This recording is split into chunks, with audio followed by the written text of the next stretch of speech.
오늘 함께 보실 하나님의 말씀을 봉독하도록 하겠습니다. 말라기 2장 1절에서 9절 말씀입니다. 제가 먼저 봉독하고 교독하도록 하겠습니다.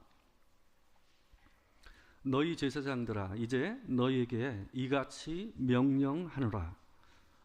만군의 여호와 이르노라. 너희가 만일 듣지 아니하며 마음에 두지 아니하여 내 이름을 영화롭게 하지 아니하면 내가 너희에게 저주를 내려 너희의 복을 저주하리라. 내가 이미 저주하였나니 이는 너희가 그것을 마음에 두지 아니하였음이라. 보라, 내가 너희의 자손을 꾸짖을 것이요 똥 곧 너희 절기의 희생의 똥을 너희 얼굴에 바를 것이라. 너희가 그것과 함께 제하여 버림을 당하리라. 만군의 여호와가 이르노라. 내가 이 명령을 너희에게 내린 것은 레위와 세운 나의 언약이 항상 있게 하려 함인 줄 너희가 알리라. 레위와 세운 나의 언약은 생명과 평강의 언약이라. 내가 이것을 그에게 준 것은 그로 경외하게 하려 함이라. 그가 나를 경외하고 내 이름을 두려워하였으며 그의 입에는 진리의 법이 있었고 그의 입술에는 불의함이 없었으며 그가 화평함과 정직함으로 나와 동행하며 많은 사람을 돌이켜 죄악에서 떠나게 하였느니라. 제사장의 입술은 지식을 지켜야 하겠고 사람들은 그의 입에서 율법을 구하게 되어야 할 것이니 제사장은 만군의 여호와의 사자가 됨이거늘. 너희는 옳은 길에서 떠나 많은 사람을 율법에 거스르게 하는도다. 나 만군의 여호와가 이르노니 너희가 내 위의 언약을 깨트렸느니라. 같이 읽겠습니다.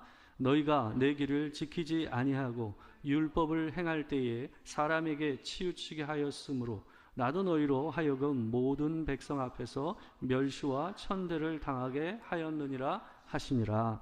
아멘. 오늘은 말라기 강의 세 번째로 말라기 2장 1절에서 9절 말씀을 가지고 경외하게 하려 함이라 라는 제목으로 하나님의 말씀을 전하도록 하겠습니다. 제가 여러분들에게 이제 말씀드린 대로 말라기서는 6개의 논박으로 되어 있습니다. 우리가 첫 주에 사랑 논박에 대해서 얘기를 했고, 지난번에 저희가 이 예배 논박, 제사와 관계된 이 논박의 첫 번째 부분을 봤고, 오늘 그 뒷부분을 보게 됩니다.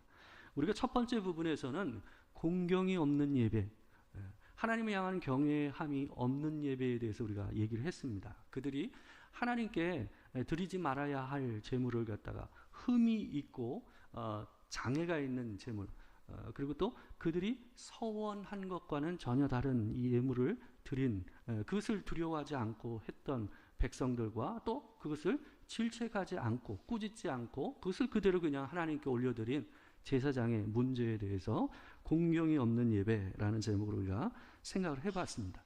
그러니까 오늘은 그 뒷부분, 예배 논박과 관계된 뒷부분하고 관계되는데요. 그런 그들을 향해서 하나님께서 제사장들을 질책하시고 훈계하시는, 책망하시는 내용이 오늘 본문에 담겨져 있습니다.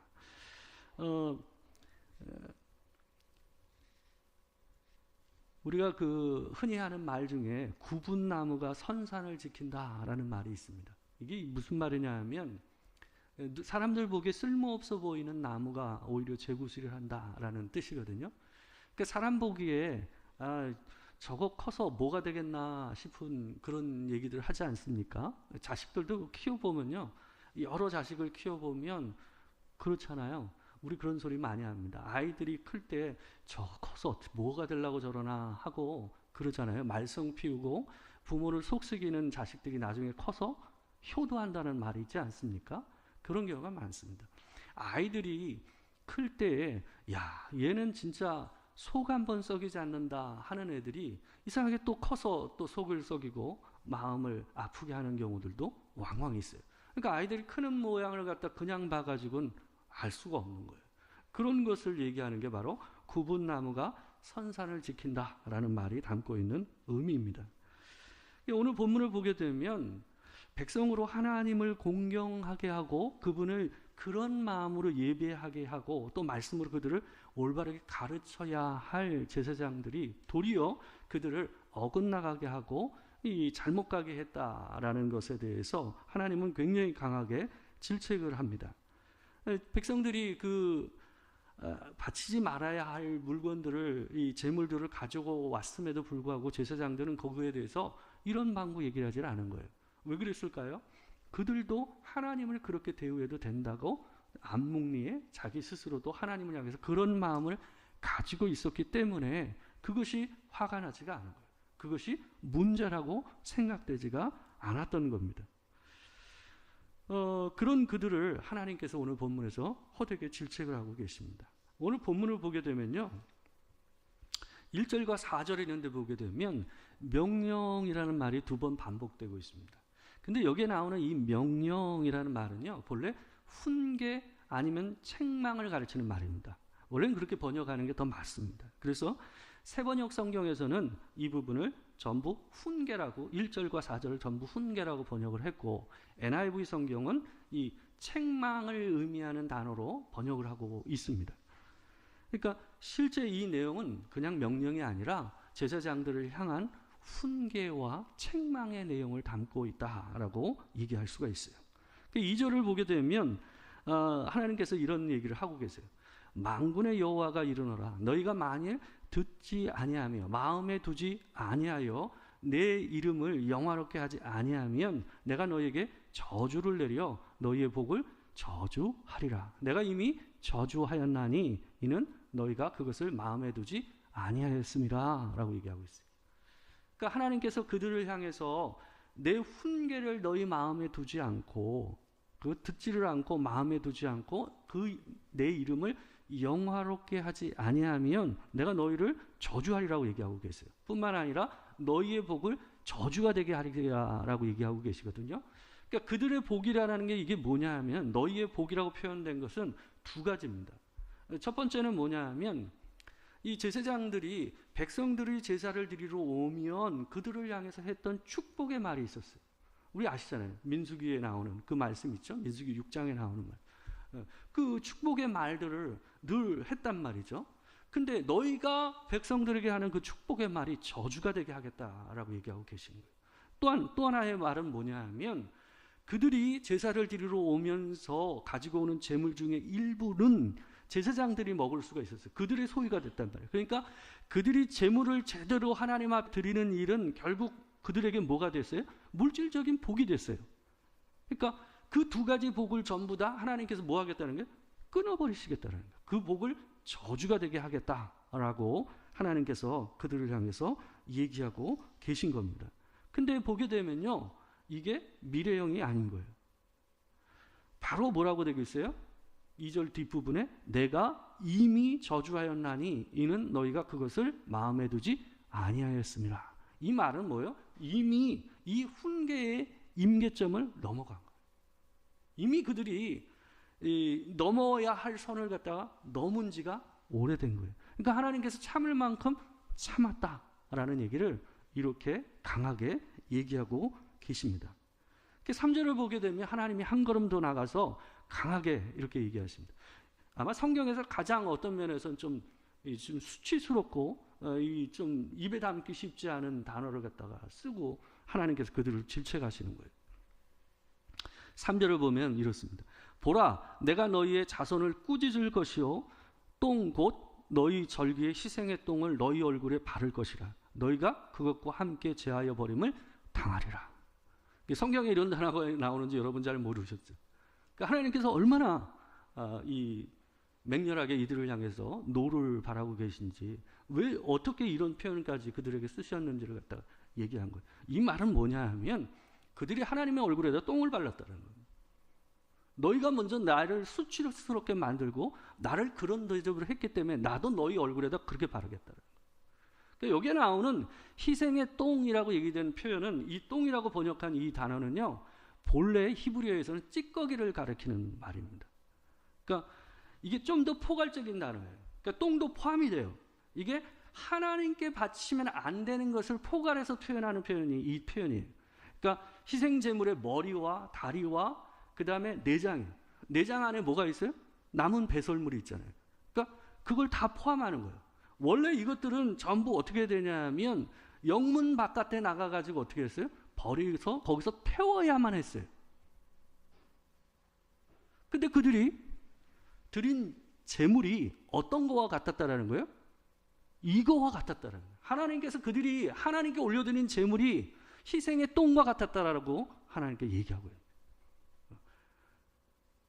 안 드림만 못한 걸로 수치스럽게 하나님께 그것을 드렸다라고 얘기하고 계신 겁니다. 그래서 영문 밖에 던져버려야 될 것을 하나님께 올려드렸기 때문에 하나님이 어떤 표현을 쓰시냐면 이렇게 얘기하고 있어요. 너희가 그것과 함께 제하여 버림을 당하리라. 이 표현은 뭐냐면 영문 밖에 버려져야 될 것과 더불어서 제하여서 너희도 그곳에다 던져버리시겠다라는 얘기를 갖다 이 표현으로 하고 계신 거예요. 마치 제하여 버려서 던져서 태워버릴 것처럼 내가 너희를 그렇게 하겠다라고 무척 강경하게 하나님께서 그들을 향해서 분을 내고 계신 겁니다. 4절을 보면 당신이 저주를 하시는 내용과 관계돼서 솔직히 이 앞에서 쓰는 너무 격하고 어떤 면에서 천박해 보이는 표현까지 쓰시면서 화를 내시는데요. 4절은 좀 이상해요. 하나님 참 이상한 분이에요. 우리 같았으면 이렇게 화를 내면서도 이 말을 안 쓸 것 같은데 4절을 보면 앞에 내는 하나님의 분노와 너무 어울리지가 않아요. 4절 한번 같이 한번 읽어볼까요? 자, 시작. 만군의 여호와가 이르노라. 내가 이 명령을 너희에게 내린 것은 너희와 세운 나의 언약이 항상 있게 하려 함인 줄을 너희가 알리라. 좀 이상하잖아요. 그렇지 않아요? 얼굴에다 똥을 바르시겠다고 얘기하셨는데 뒤에서는 뭐라고 그래? 만군의 여호와가 이르노라. 내가 이 명령을 너희에게 내린 것은, 이 명령이 뭐라고 그랬습니까? 여기서 훈계라고 그랬잖아요. 이렇게 너희를 책망하고 저주를 하는 이 이유가 뭐라는 거예요? 레위와 세운 나의 언약이 항상 있게 하려 함인 줄 너희가 알리라. 레위와 세운 언약이 항상 있다라는 얘기는 뭐예요? 이들을 다시 제사장으로 쓰시겠다는 얘기 아니에요? 이들이 계속해서 하나님을 섬기게 하시겠다는 얘기 아니에요? 그들을 향한 회복의 약속 아니에요?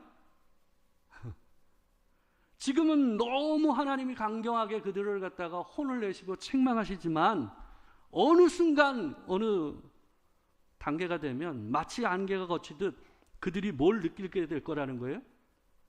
그들이 받은 훈계와 책망이 그들을 항상 당신 옆에 두시기 위해서 하신 체벌이라는 것을 그들이 알게 될 것이다 라는 얘기를 하나님께서 그들을 향해서 얘기를 하고 계신 겁니다. 참 희한한 하나님 아닙니까? 그래서 우리가 하나님 앞에 사는 것 같아요. 이 레위 족속이요, 제사장들이 레위 족속이잖아요. 그죠? 레위 족속이 보게 되면 야곱의 12아들 가운데서 한 명 아닙니까? 근데 야곱이 가장 싫어했고 미워했던 자식이 바로 레위하고 시므이입니다. 12자식 중에 그 두 아들을 제일 싫어했어요. 이게 왜 무슨 사건 때 그랬냐면 이 레위의 직속 그 직계 그 동생이었던 여동생 디나의 성폭행 사건 때문에 문제가 커진 겁니다. 그 전까지도 물론 관계가 좋지가 못했죠. 야곱이 뭐 레아의 자식들하고 다른 여종들의 자식들을 사람 취급했습니까? 그러니까 늘 아버지를 향한 원망과 그 편애로 인한 분노가 자식들 안에 그득했어요. 근데 결정적으로 자식들이 야곱을 미워하고 도저히 저 사람을 나의 아버지로 여길 수 없다라고 여긴 사건이 있었어요. 그게 뭐예요? 디나가 세겜 족속의 마을을 갖다가 구경하러 갔다가 그 족장의 아들한테 성폭행을 당하지 않습니까? 근데 아버지가요, 성경의 표현이 뭐라고 되어 있냐면 침묵했더래. 그런 아버지가 어디 있어요? 그런 아버지가 어디 있어요? 지 딸이 성폭행을 당했는데 이런 방구 한마디를. 그러니까 이 자식들 입장에서는 도저히 참을 수가 없는 거예요. 어떻게 이럴 수가 있냐. 자기들을 하찮게 여긴 거는 알고 있었지만 어떻게 자기 딸이 성폭행을 당했는데 거기에 대해서 어떤 태도도 보이지 않는, 너무 화가 나서 레위하고 시므이가 나섰습니다. 그들이 나서서 세겜 족속을 속이고 할례를 받게 하고 어떻게 했어요? 남자들 다 죽여버렸잖아요. 그로 인해서 야곱이 너무 화가 났어요. 왜냐하면 모두가 몰살당할 위기에 있으니까. 지네는 나그네거든요. 근데 하나님께서 은혜 베푸셔가지고 그로 인해서 이 사람이 베델로 다시 올라가게 되고 은혜 받아서 이 사람들이 어떻게 했어요? 살아났잖아요. 이 가족이. 근데요, 야곱이 뒤끝 장렬이에요. 야곱이 죽기 전에 자식들을 다 불러가지고 뭘 합니까? 축복의 기도를 해줘요. 다 축복을 하잖아요. 그죠? 근데 레이하고 시므이한테만 저주를 해요. 계속 마음에 두고 살았던 거예요. 그게 창세기 49장 5절에서 7절 말씀입니다. 우리 같이 한번 읽어볼까요? 자, 시작. 시므온과 레이는 형제요, 그들의 칼은 폭력의 도구로다. 내 호나 그들의 모의에 상관하지 말지어다. 내 영광아 그들의 집회에 참여하지 말지어다. 그들이 그들의 분노대로 사람을 죽이고 그들의 혈기대로 소의 발목 힘줄을 끊었음이로다. 그 노여움이 혹독하니 저주를 받을 것이요 분기가 맹렬하니 저주를 받을 것이라. 내가 그들을 야곱 중에서 나누며 이스라엘 중에서 흩으리로다. 저주죠. 뭐예요? 그들의 칼은 폭력의 도구라고 그랬어요. 그리고 어떻게 된다고 그랬어요? 이스라엘 중에서 그들이 흩어질 것이라고 했어요. 그 말은 무슨 말일까요? 얘네는 땅 못 받는다는 거예요. 그냥 나그네처럼 그들 가운데 섞여서 그냥 유야무야 그냥 없어지는 족속처럼 살게 될 것이라고 저주의 말을 쏟아내고 있는 거예요. 근데요, 하나님께서 그들을 바꾸세요.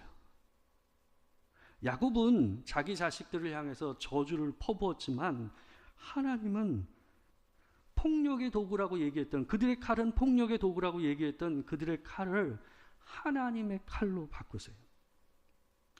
실제로 두 지파는요, 흩어집니다.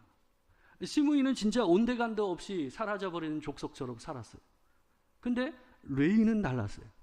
레이 족속은 실제로 그 아버지의 말대로 모든 족속들 가운데 섞여서 분배돼서 자기 땅 없이 살아가요. 근데 그 이유가 야곱이 한 이유와 반대였어요. 모든 족속한테 흩어져서 그들 가운데 제사장 역할을 했고 하나님의 이름으로 그들을 축복하는 자가 되게 했어요. 신기하지 않습니까? 육신의 아버지는 그들을 저주했지만 레이는, 하나님께서는 레이를 어떻게 하셨어요? 모든 다른 족속을 축복하는 입으로 삼으셨어요. 그리고 그 칼을 폭력의 도구가 아니라 하나님의 심판의 도구로 사용하셨어요. 출애굽을 주도한 지도자 모세는 어디 족속입니까? 레위 족속입니다. 레위가요, 어떤 일을 했냐면 출애굽 이후에 시내산에서 그들이 처음 돌판을 십계명을 받을 때에 금송아지를 세워가지고 우상숭배를 했잖아요. 그죠? 그때에 유일하게 하나님의 편에 서서 하나님의 일을, 그 심판의 일을 했던 족속이 레위였습니다. 출애굽기 32장 26절에서 28절 말씀을 보게 되면 모세가 진으로 가까이 와서 그들 가운데 선포를 합니다. 이렇게 얘기합니다. 제가 한번 읽어드릴게요. 이에 모세가 진 문에 서서 이르되 누구든지 여호와의 편에 있는 자는 내게로 나아오라 하매 레위 자손이 다 모여 그에게로 가는지라. 모세가 그들에게 이르되 이스라엘의 하나님 여호와께서 이렇게 말씀하시기를 너희는 각각 허리에 칼을 차고 진 이문에서 저문까지 왕래하며 각 사람이 그 형제를, 각 사람이 자기의 친구를, 각 사람이 자기의 이웃을 죽이라 하셨느니라. 레위 자손이 모세의 말대로 행하며 이날에 백성 중에 3,000명 가량이 죽임을 당하니라. 비록 사람을 죽이는 일이기는 하지만 야곱은 그들의 칼이 폭력의 도구라고 했지만 하나님께서는 그들의 칼을 뭘로 만드셨습니까? 하나님의 공의와 정의의 칼로 사용하셨어요. 사람은 자기 육신의 부모라고 할지라도 때로는 미우면 그들을 향해 저주를 쏟아냅니다. 그게 끝이에요. 그러나 하나님께서는 우리를 향해서 책망하시고 징계하실지라도 여전히 하나님은 뭘 위해서 하세요? 당신의 옆에 두시기 위해서. 우리를 회복하셔서 여전히 하나님의 도구로 사용하시기 위해서 우리를 책망하시고 훈계하신다라는 것을 오늘 본문을 보면 알 수가 있다라는 거예요. 여러분, 하나님께서 그들을 책망하시는 이유도 하나고 그들을 책망하는 목적도 동일합니다. 그게 뭐예요? 오늘 본문 5절과 6절을 보면 알 수가 있어요. 우리 같이 한번 읽어보겠습니다. 자, 시작. 레위와 세운 나의 언약은 생명과 평강의 언약이라. 내가 이것을 그에게 준 것은 그로 경외하게 하려 함이라. 그가 나를 경외하고 내 이름을 두려워하였으며 그의 입에는 진리의 법이 있었고 그의 입술에는 불의함이 없었으며 그가 화평함과 정직함으로 나와 동행하며 많은 사람을 돌이켜 죄악에서 떠나게 하였느니라. 한 가지요. 하나님께서 우리를 책망하시는 이유도 우리를 회복시키는 목적도 한 가지. 뭐예요? 우리 안에 하나님을 경외하는 마음을 두기 위해서. 신앙인의 모든 출발점은 여기에서 시작되는 거예요. 구약 성경에는요, 믿음이라는 말이 별로 안 나와요. 근데 신약에 나오는 믿음의 대체어가 구약에서는 뭔지 아세요? 경외예요, 경외.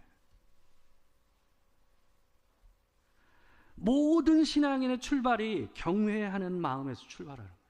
우리 안에 경외하는 마음이 있어야 그로 인해서 하나님을 두려워하는 마음이 생기고 그의 입에는 진리의 법이 있게 되고 그의 입술에는 불의함이 없게 되고 그가 화평함과 정직함으로 하나님과 동행하게 되고 그뿐만 아니라 내가 하나님과 그렇게 동행하게 되면 그 경외함이 하나님을 떠난 자를 돌이켜서 돌아오게 만드는 일까지 한다. 이 모든 것의 출발점이 어디라는 거예요? 내 안에 경외가 들어온. 하나님을 두려워하고 그분을 존중히 여기고 그분을 높이는 마음이 내 마음 안에 커지면 내 입술에 진리의 법이 머물러요. 그리고 화평과 정직함으로 하나님과 동행할 수 있는 사람이 되고 다른 사람을 돌이켜서 하나님께로 돌아오게 하는 사람이 됩니다. 그런 복이 여러분과 제게 충만하길 주의 이름으로 축원합니다. 하나님은 늘 우리를 때로는 훈계하시고 강하게 질책하실지라도 우리를 당신 옆에 두시기 위해서 그 경외하는 마음을 우리 가운데 다시 회복시키시기 위해서 그 일을 하신다는 것을 기억하고 사시는 여러분과 제가 되길 주의 이름으로 축원합니다. 기도하겠습니다. 사랑하는 주님, 부끄럽고 하나님 앞에 늘 민망함이 있습니다. 하나님, 말라기의 말씀을 들었던 제사장과 우리가 얼마나 멀며 또 우리는 얼마나 다릅니까? 하나님, 우리 안에 하나님이 무겁고 하나님을 존경하며 하나님을 한없이 두려워하고 하나님을 한없이 사랑하고 하나님 옆에 있기를 즐거워하는 마음을 우리 가운데 회복시켜 주시고 그 은혜로 함께하여 주시기를 소망합니다. 하나님, 그로 인해 내 입술에 진리의 법이 있고 화평함과 정직함으로 하나님과 동행하고 나로 인하여 내 주변에 있는 자들이 하나님을 두려워해서 다시금 돌이켜 돌아오게 하는 일들이 일어나게 하여 주시옵소서. 그 일이 우리 가정에서도 하나님 우리 직장에서도 내가 만나는 이웃과 교회 안에서도 일어나게 하여 주시옵소서.